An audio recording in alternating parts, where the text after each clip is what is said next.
Levitation through sound wasn't science fiction in ancient Egypt. It was engineering. Modern construction companies using cranes, hydraulics, and computer precision still can't replicate what builders accomplished 12,000 years ago, with 70-ton granite blocks positioned with millimeter accuracy. The Great Pyramid contains 2.3 million stones, some weighing as much as a military tank, fitted so perfectly that you can't slide a razor blade between them. Yet Orthodox history insists Bronze Age workers with copper tools and wooden sledges accomplished this in 20 years. The mathematics doesn't work, the timeline doesn't work, and the technology required doesn't match the civilization we're told built it. Mystics who accessed ancient records through altered states of consciousness revealed something that makes archaeologists deeply uncomfortable. The pyramids weren't built by the civilization that claimed them. They were inherited. If you've ever stood before ancient megalithic structures and felt that inexplicable knowing that something's missing from the official story, your soul recognizes what your education tried to erase. Drop a comment if you felt the pyramids calling to something ancient within you. The Great Pyramid of Giza is the most precisely constructed building on Earth, and that's not ancient propaganda. It's measurable fact that modern engineers acknowledge with frustration. The base is level to within 2.1 centimeters across 230 meters. The sides align to true north with accuracy that wasn't matched until the invention of the magnetic compass thousands of years later. The four corners form 90-degree angles so exact that the greatest margin of error is 0.05 degrees. We're talking about tolerances that today require laser-guided instruments and satellite positioning. Now consider the standard narrative. This was accomplished by a civilization that hadn't invented the wheel, had no iron tools, no modern mathematics as we know it, and supposedly used copper saws to cut granite, a stone harder than copper itself. The impossibility becomes absurd when you examine the logistics. Orthodox Egyptology claims Pharaoh Khufu commissioned the Great Pyramid, and it was completed during his 23-year reign around 2560 BC. That timeline requires placing 5-ton block every 2.5 minutes, working 24 hours a day for 2 decades straight. That's not even accounting for the massive granite beams in the king's chamber, some weighing 70 tons, positioned 150 feet above ground level. Modern construction companies have attempted to move single blocks of similar weight using contemporary machinery, and the operations take weeks of planning, specialized equipment, and teams of engineers. Yet we're expected to believe ancient workers did this thousands of times using rope and copper. The precision cuts reveal technology that shouldn't exist in the Bronze Age. Inside the Serapeum at Saqqara, there are granite boxes weighing up to 100 tons, carved from single pieces of stone, with internal corners forming perfect 90-degree angles.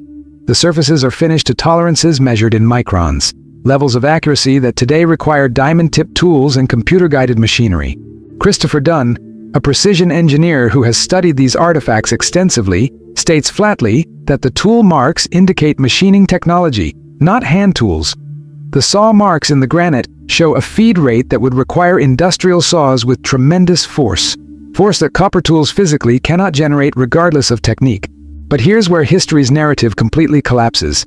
Modern seers accessing ancient records revealed that the Great Pyramid wasn't built 4,500 years ago. It was built approximately 12,500 years ago, long before the pharaonic civilization that later claimed it. The builders weren't primitive workers with basic tools.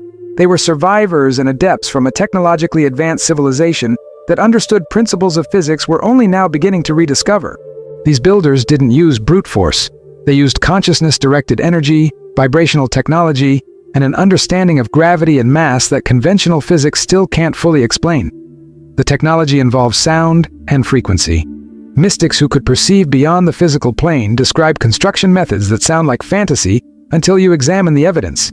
Massive stones were moved through directed sound vibration that created a levitation effect, temporarily altering the gravitational relationship between the stone and the earth. This wasn't metaphysical poetry, it was applied science based on principles that modern quantum physics is only beginning to touch. The builders understood that matter is fundamentally vibrational, that solid stone is mostly empty space held together by electromagnetic forces, and that the right frequencies could manipulate those forces. You can see evidence of this vibrational technology in the design itself. The king's chamber is constructed from rose granite, a stone with high quartz content that has piezoelectric properties, meaning it generates electricity when compressed. The chamber's dimensions create specific acoustic resonances.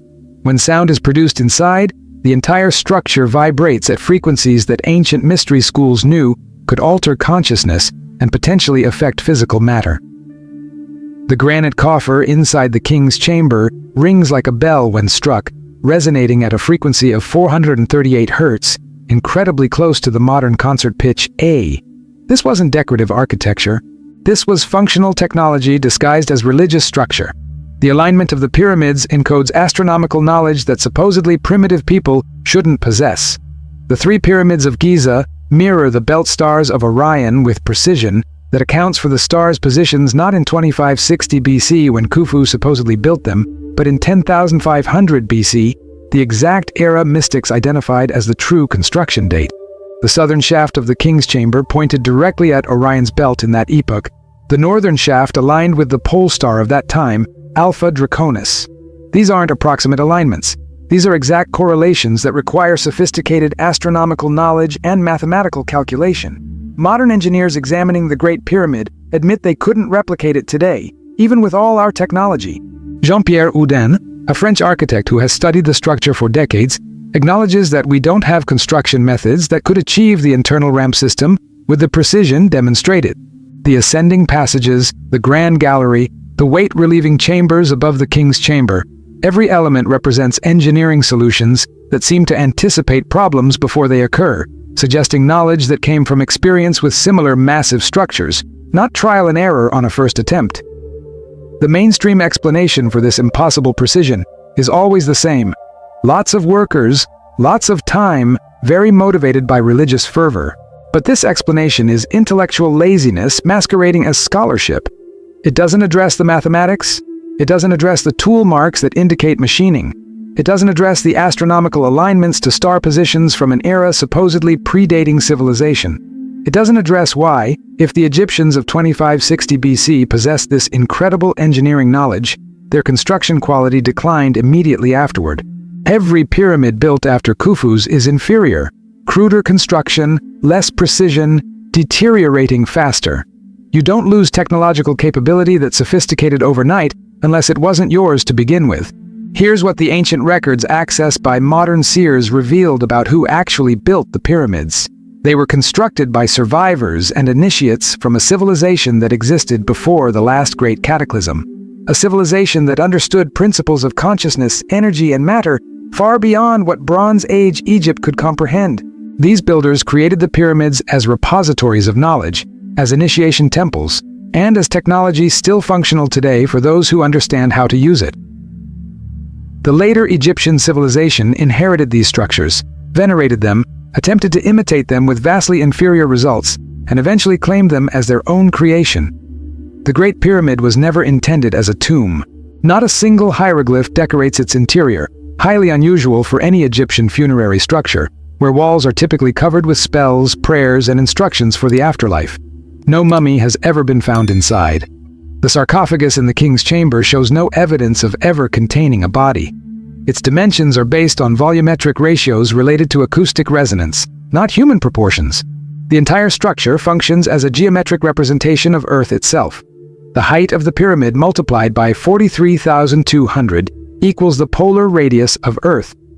The perimeter of the base multiplied by 43,200 equals the circumference of Earth at the equator. These aren't coincidences.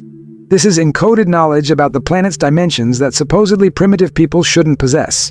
If you've made it this far, you're starting to recognize how deeply history has been sanitized. Like this video if the official narrative has never sat right with you.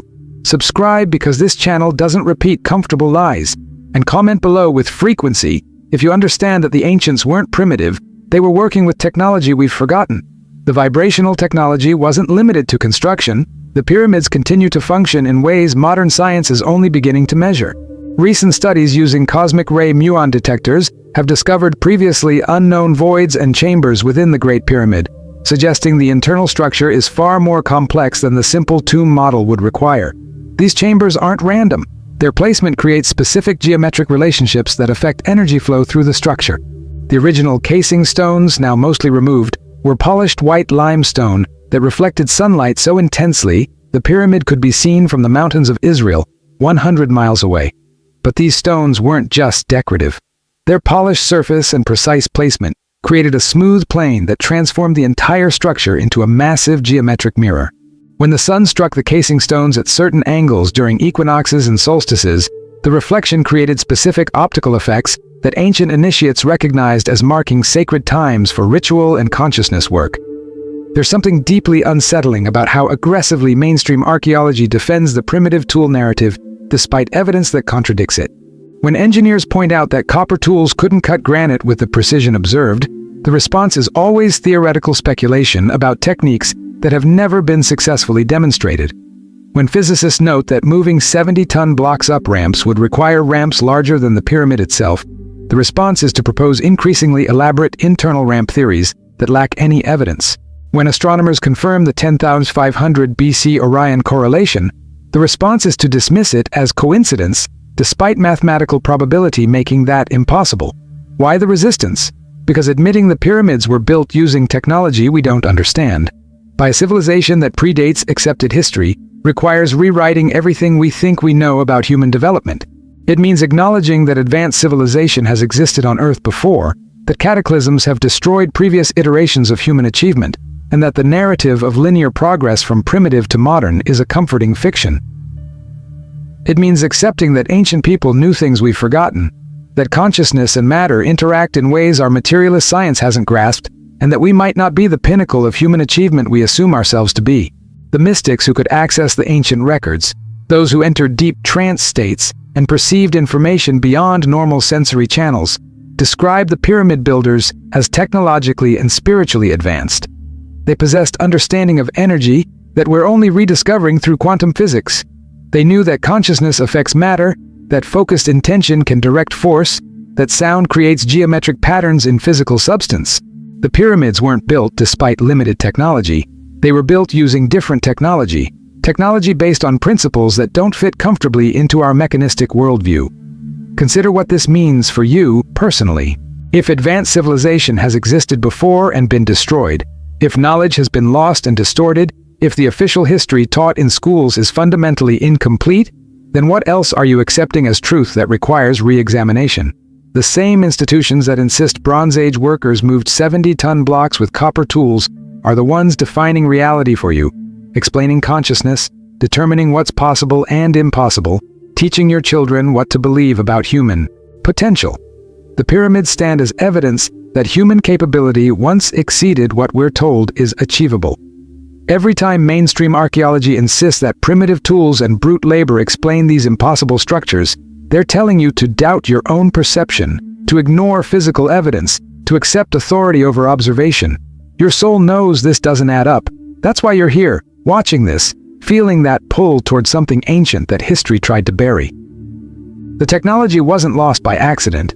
Knowledge this powerful is dangerous to systems built on controlling human consciousness and limiting human potential.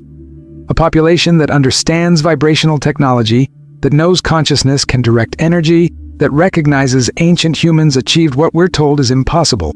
That population starts questioning everything. They start experimenting with frequency and intention. They start accessing states of consciousness that reveal truths authority doesn't want revealed. They stop accepting limitations that serve power structures rather than human development. There are chambers beneath the pyramids that haven't been opened, containing records and technology that would validate everything the mystics have said and demolish the comfortable narrative archaeology defends. Ground-penetrating radar and other scanning technologies have confirmed anomalies and voids beneath the Giza Plateau. Egyptian authorities refuse to excavate. When independent researchers apply for permits to investigate these chambers, they're denied or delayed indefinitely. The official explanation is always preservation and respect for antiquity. But the pattern suggests something more: fear of what will be found, knowledge that discovery would require fundamental revision of accepted history. What you do with this information determines whether you remain in the comfortable matrix of official explanations or step into the uncomfortable reality that human history is far stranger, far older, and far more advanced than you've been taught. The pyramids aren't just ancient buildings. They're evidence that civilization has risen and fallen before, that technology existed in forms we don't recognize, that consciousness and matter interact in ways modern science barely acknowledges. Every time you accept the impossible precision of ancient structures, as the work of primitive tools, you're choosing comfortable lies over disturbing truth. The builders of the pyramids understood something crucial that our civilization has forgotten. Consciousness is the primary technology. The tools and machines we've developed are primitive compensations for abilities humans once possessed naturally. The ability to focus intention so precisely it affects physical matter, to perceive information beyond the five senses, to work with energy directly through understanding its fundamental vibrational nature. We've traded those abilities for mechanical substitutes and convinced ourselves we've progressed. You're waking up to the possibility that progress isn't linear, that ancient doesn't mean primitive, that the timeline you were taught is fundamentally wrong.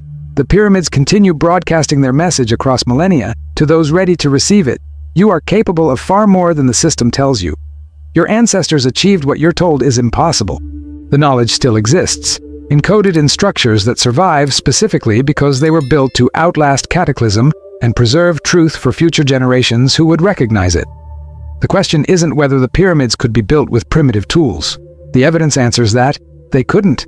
The question is whether you're willing to accept that evidence and follow where it leads, or whether you'll retreat into the safety of authorities' explanations.